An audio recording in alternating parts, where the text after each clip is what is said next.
2 va a ser las plaquetas y 3 va a ser la cascada de la coagulación.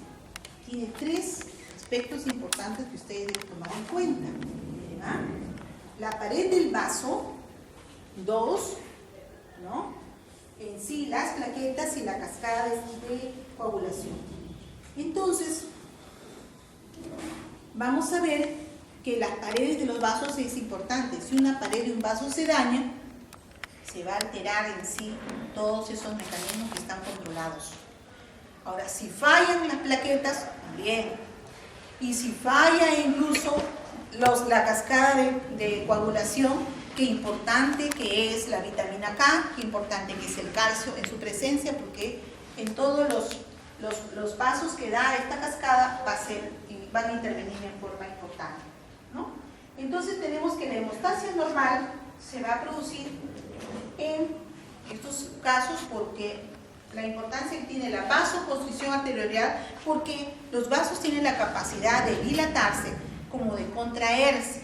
Entonces, esa capacidad es importante, la que debemos de mantener. O sea, nosotros, por eso decimos que el ser humano tiene que hacer mucha actividad. No pues, se permite que sea estático. Debe ser activo.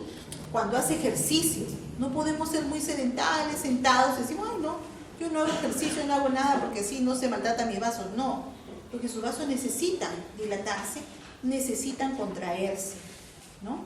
Esa actividad, esa elasticidad que va a lograr es importante, porque nos vamos a una caminata, de todas maneras la sangre sigue bombeando los vasos y vamos a poder soportar subir cerros, irnos al Cusco, qué sé yo, pero si nosotros no tenemos esa actividad, ese movimiento, nuestros vasos van a estar casi rígidos, no van a tener esa elongación normal que debe existir, ¿no?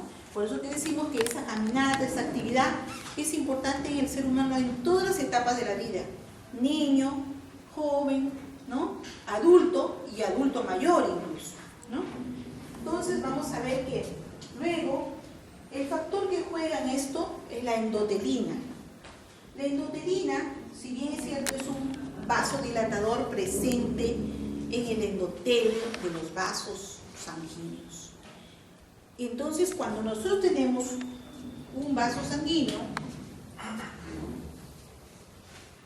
pongamos que este es el vaso sanguíneo de la luz y este es su pared. Entonces, estas células que se van a colocar aquí, ¿no? Que las vemos muy emplanaditas, casi así, aquí. Este es el endotelio, ¿no?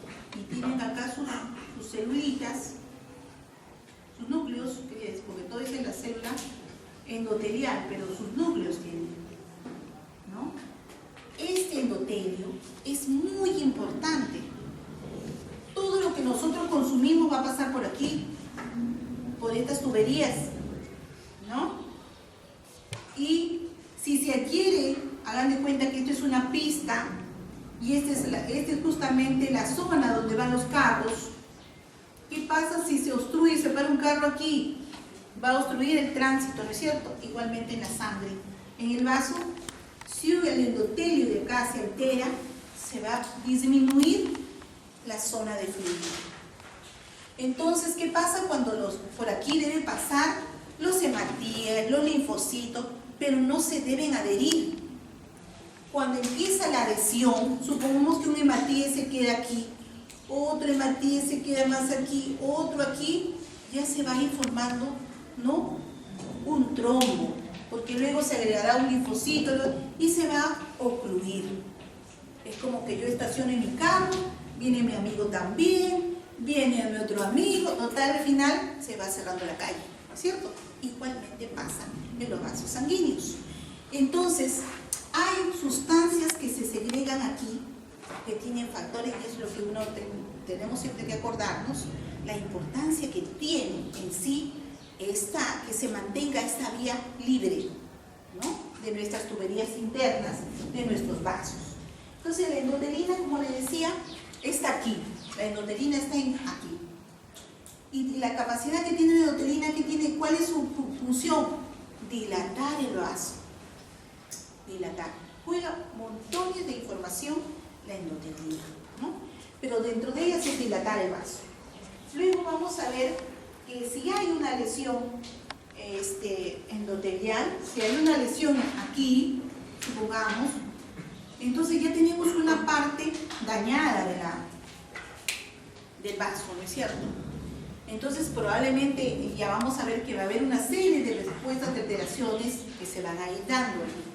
Entonces tenemos que frente hay una hemostasia normal que se produce en cualquiera de nosotros, que no tenemos alteración, sino que se produce frente a cualquier pequeña lesión, un golpe o un corte, como se cortaron, hasta con las hojas se pueden cortar, y ¿qué se produce? Rápidamente esa zona sufre cambios. Presenta que dolor, inmediatamente uno siente el dolor, pero al mismo tiempo puede salir un poquito de sangre, se hincha un poquito el edema, pero luego, ¿qué ocurre? Todos los mecanismos que hay de trombosis, de la forma de cómo va a obturarse la zona que se ha perdido la continuidad, ¿cierto? Entonces va a formar una pequeña cicatriz o una pequeña costra. Eso tiene un proceso por una serie de mecanismos vasoactivos que se dan para poder, ahí mismo van todas las células, como decir, atacar esa zona para controlar que no se siga produciendo el sangrado, ¿cierto? Eso es lo importante. Entonces vamos a ver que van a imponerse bastantes factores tisulares, y dentro de ellos vamos a ver que es el factor 3 o tromboplastina, la que también tiene va a tener una importancia, ¿no? Porque esta es una glucoproteína que va a estar ligada a la membrana procoagulante en el endotelio, ¿no? Entonces vamos a ver luego que también juega, bueno, más adelante vamos a verlo esto, el papel importante que tiene para formarse en sí el tapón mucoso que va a conllevar luego la formación de fibrina, ¿no? Entonces vamos a ver que este endotelio tiene mecanismos fibrinolíticos, ¿no? ¿Cómo se va a formar esta fibrina, ¿no? Entonces vamos a ver que esto se va a formar a través del plasminógeno que se segrega, ¿no? Como ya decíamos que aquí hay elementos que son los hematíes, los linfocitos, pero las plaquetas tienen un factor importante que se libera y que produce la agregación plaquetaria, o sea, hace que las plaquetas se adhieran y de esa forma, como que dice, sellen esa zona, taponen esa zona y eviten el sangrado, ¿no? Entonces vamos a ver que tienen justamente también propiedades antiagregantes, o sea, el endotelio de por sí tiene varias propiedades, unas antiagregantes, o sea, ellos también evitan de que no se formen muchos, o sea, no se adhieran muchas células, no haya muchas trombosis, ¿no? O sea, células hematíes o linfocitos que se estén quedando, ellos también tienen sus mecanismos de defensa, que haya un factor anticoagulante, ¿no? Que no haya oportunidad de que uno u otro se coagule y se quede allí, tienen sus propiedades. O sea, en sí, unos que tratan de agregarse y otros que no tratan de que se agreguen estas células. Ambas propiedades están presentes, pero intervienen diferentes sustancias vasoactivas que unas van a producir, que son a través de todo lo que tiene componente las plaquetas, que va a producir esa agregación plaquetaria. Pero por otro lado también hay los factores anticoagulantes que va a evitar, ¿no?, de que la sangre se ponga muy densa y que la sangre sea más líquida y que los vasos sanguíneos permitan el pasaje, nada más, ¿no? Entonces vamos a ver que aquí en los factores anticoagulantes van a formarse sustancias parecidas a lo que es la heparina, ¿no?, a través de la trombomodulina, ¿no? La trombomodulina es un inhibidor en sí del factor tisular que fomenta la inactivación de la trombina y de otros factores de coagulación, ¿no? Entonces, ahí están, pues, ya después los vamos a tratar probablemente en otras patologías, los factores de coagulación del von Willebrand, ¿no? Que los vamos a estudiar más adelante, cómo son las alteraciones que se producen en factores de la coagulación para que vean alteraciones como también la hemofília, ¿no? Y alteraciones de la proteína C. Entonces, dentro de esas propiedades trombóticas, vamos a tener a los traumatismos, a la inflamación de las células que inducen a un estado en sí, donde tienen actividad las plaquetas, ¿no? Las proteínas de la coagulación y el sistema fibrinolítico, ¿no? Luego los efectos de estas plaquetas van a permitir que estas plaquetas se contacten con la matriz extracelular y por lo tanto, ¿no?, va a haber la adherencia posterior, ¿no?, de estos factores, de la alteración de los factores de Willebrand, ¿no? Entonces vamos a ver que generalmente aquí en las células endoteliales activadas activan esta función catalítica a través de los factores de coagulación. Generalmente los factores que intervienen son el 9 y el 10A, ¿no? Y vamos a ver en casos, por ejemplo, cuando nosotros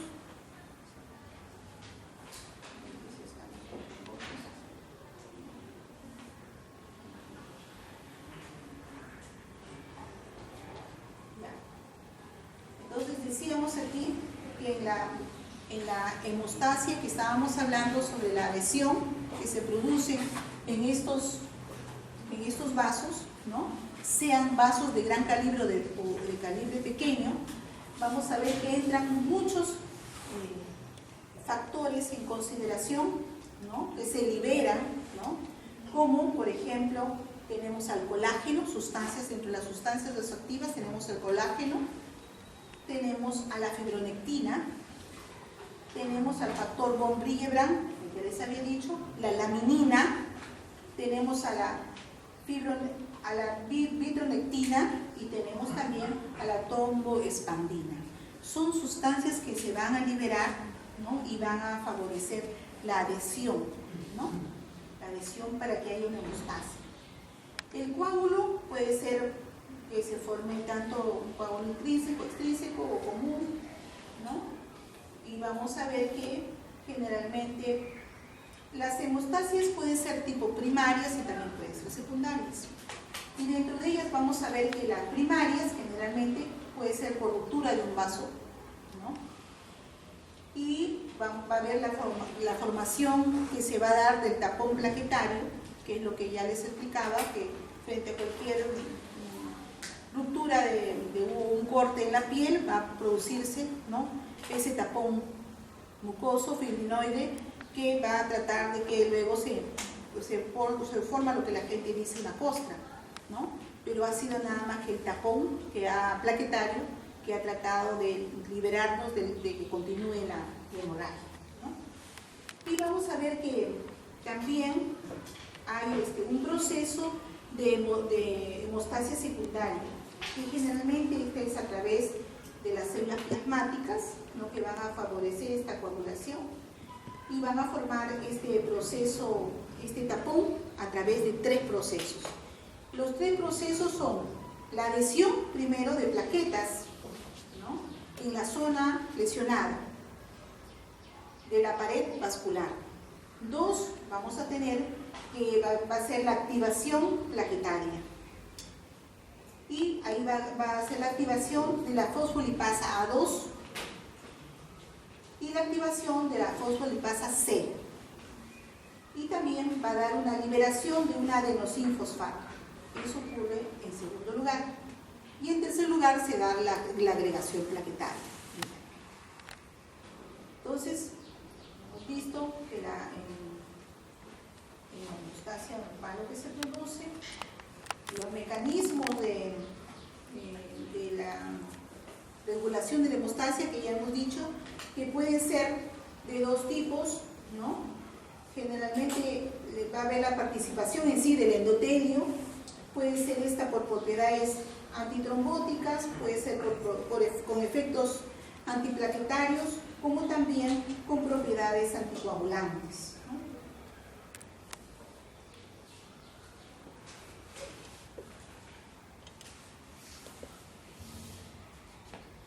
Aquí en esta hemostasia tiene gran importancia la formación, sí, en todo este proceso las plaquetas tienen una vital importancia, porque ellas son las que van a exponerse a la matriz extracelular y van a producir pues una serie de sustancias ricas en colágeno, ¿no? En proteoglicanos, en fibronectinas, en glucoproteínas, ¿no? De adherencia, y van a iniciar, ellas son las que van a iniciar la cascada de coagulación, ¿no? Entonces vamos a ver que después ya cuando nosotros vemos, creo que se va una parte donde vamos a ver todas las cascadas de la coagulación, ¿no?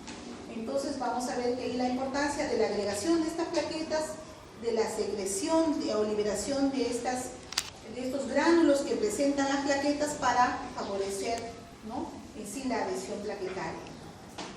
Y vamos a ver que también hay estímulos para esta agregación plaquetaria de 3 elementos importantes, que es el ADP, el tromboxano A2 y la trombina plaquetaria, ¿no?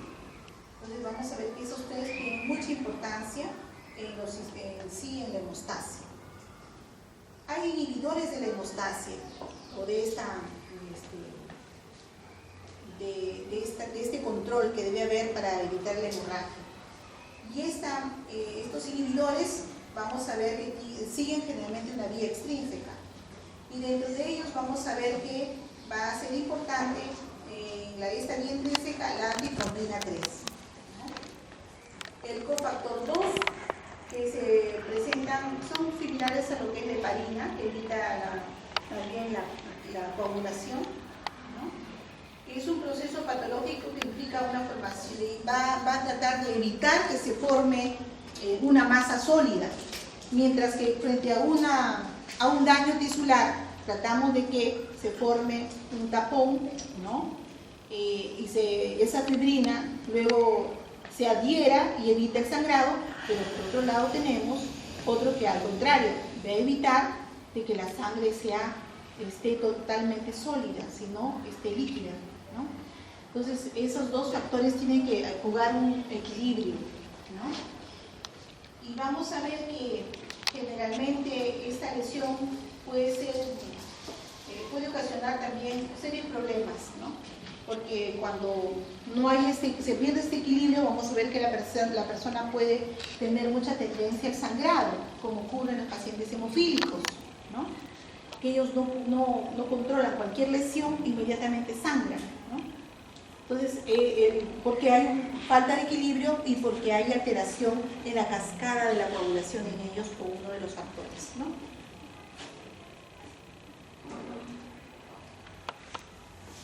Alteraciones del flujo sanguíneo normal. Vamos a ver que el flujo puede presentarse alteraciones en diferentes patologías. Pues vamos a ver que los pacientes que tienen obesidad, el ser muy gorditos, va a tener una alteración en el fluido sanguíneo, ¿no?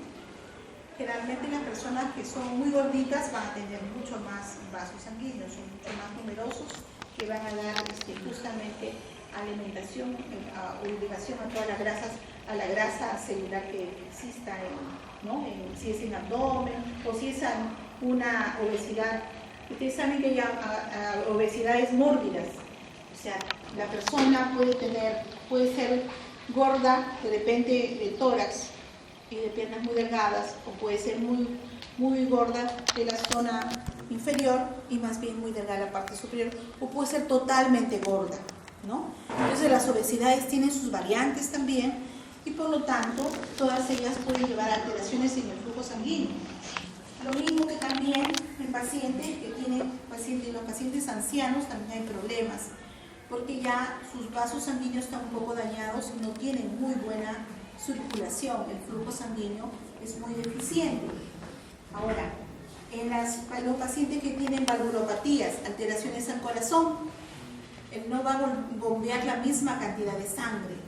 Luego tenemos también en pacientes que tienen, como las mujeres que tienen problemas de varices, mujeres adultas tienen problemas de varices.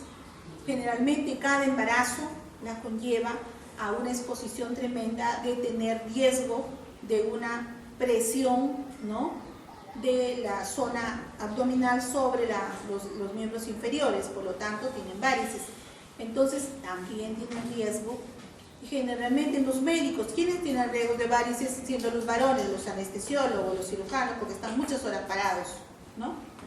Luego de ahí tenemos también aneurismas, otras son los aneurismas, ¿no?, que también, o pacientes que están mucho tiempo postrados en cama, también tienen alteración en el flujo normal, ¿no? Entonces vamos a ver que aquí, ¿qué nos interesa en estos pacientes? Hacer estudio de sus componentes, ¿no? Cómo están sus hematíes, cómo están sus plaquetas, ¿no? Entonces, si es que hay una alteración en los hematíes, si es que hay en exceso, vamos a hablar de una policitemia vera, ¿no? Y si están estas o una anemia hemolítica, pero si en caso están en disminución, hablaremos de una anemia, ¿no? Ahora, si es que hay plaquetas también que tienen alteración, ¿dónde se produce? ¿Qué se altera? Eso lo vamos a ver, las plaquetas con muchas variantes en los cuadros de coagulación intravascular diseminada, porque el paciente se va a ir a la muerte, va a ir al shock, ¿no?, a la coagulación intravascular diseminada. Generalmente eso lo vemos en pacientes con problemas infecciosos, ¿no?, con problemas en sí de alteraciones de hemorragias. Muchos cuadros de intravascular diseminado lo estamos viendo nosotros en algunos pacientes con sepsis, en niños o en mujeres gestantes, mujeres que con gestación hacen un aborto o tienen una complicación, o pacientes con aborto. Muchas mujeres piensan, un aborto no me va a ocasionar problemas, les ocasiona la muerte muchas veces, y se mueren con coagulación intravascular diseminada. Y cuando se instale la coagulación, no lo va a detener nadie, ni así sea el mejor cirujano, ni le ponga 30 unidades de sangre, no la va a salvar, porque ya la cadena, como quien dice, empezó y se va a seguir todos los pasos, y ya no lo vamos a poder recuperar al paciente, ¿no? Luego tenemos que el plasma va a aumentar también por liberación de fibrinógeno y toproplastina, y generalmente esto va a ser en neoplasias, ¿no?, en neoplasias. Por eso que en la actualidad, por ejemplo, una de los tratamientos, o ustedes saben que la función tan importante que hoy en día tienen las plaquetas. Las plaquetas están constantemente renovándose en nosotros, así como los hematíes y los linfocitos, ¿no? Tienen un periodo de tiempo y se van renovando, ¿no? Entonces, por ejemplo, las plaquetas, ¿por qué hoy en día sí se les ponen plaquetas para evitar el envejecimiento? Porque ellas se van renovando, van siendo muy jóvenes y se liberan una serie de sustancias que a la persona la rejuvenecen, en cierto, le dan vida a ese tejido que estaba dañado, eso. Y lo mismo que también la transfusión de plaquetas, la importancia que tienen las neoplasias. Muchos cánceres se han liberado con transfusiones y transfusiones seguidas de plaquetas. Lo que pasa es que eso no se puede determinar como un tratamiento en todos los pacientes, porque necesitaríamos grandes unidades de plaquetas para colocarle a un paciente. Es como decir que le hago un lavado interno en su sangre constantemente y lo libera del cáncer, pero sí se ha visto que tiene buenos resultados, pero no le podemos ofrecer a todos los pacientes, ¿no? Luego tenemos nosotros que ver aquí, cuando ya estos factores que deben ser normales están alterados y permiten que haya la agregación plaquetaria, vamos a hablar de los trombos, ¿no? Entonces falla este equilibrio y se va a producir trombos. Entonces los trombos, ¿cómo evoluciona un trombo?, ¿no? Vamos a ver que va a haber primero, ¿no?, esa formación, esa agregación de elementos que va a producirse una masa, ¿no?, una masa puede haber hematíes, linfocitos, todos ellos adheridos. Y esa obstrucción vascular que va a ocurrir, vamos a llamarla trombo, ¿no? Y ese trombo puede ir por varios caminos. Lo podemos disolver, ¿cierto? ¿Qué es lo que se trata de hacer en todo paciente con infarto? No es que les guste la cirugía cardiovascular, por ejemplo, se presenta un paciente con un problema de trombosis o un problema de infarto, lo que tratamos de hacer justamente es colocar sustancias que eviten la agregación plaquetaria.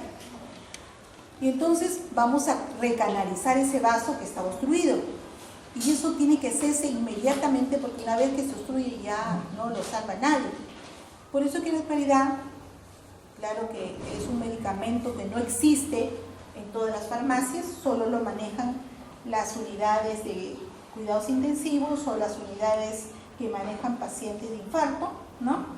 Que se colocan ampollas e inmediatamente 1 o 2 en STAT y tratan de que circule por toda la torrente circulatorio para capturar dónde está el trombo y lo libere, ¿no? Entonces produce ahí mismo la disolución, ¿no? Los cirujanos generalmente en la parte de cardiología, cirugía cardiovascular que manejan esto, generalmente son en esas unidades nomás las que tienen las ampollas para estos pacientes con infarto, y a veces incluso no hay. Hace mucho tiempo estas costaban $80 cada ampolla. Entonces imagínense, no todos los pacientes tienen la oportunidad de colocarse esa ampolla de $80 y se tienen que colocar 1 o 2, y generalmente son 2 diarias. Entonces por un periodo de 7, depende de los días que vea según la magnitud de la trombosis, ¿no? Entonces generalmente aquí no está en farmacia, son importadas, se traen solamente para las unidades cardiovasculares, ¿no? Entonces eso se maneja así para evitar de que el infarto, o sea, tratar que se disuelva el trombo. Luego tenemos que si no se disuelve va a ir a la embolización.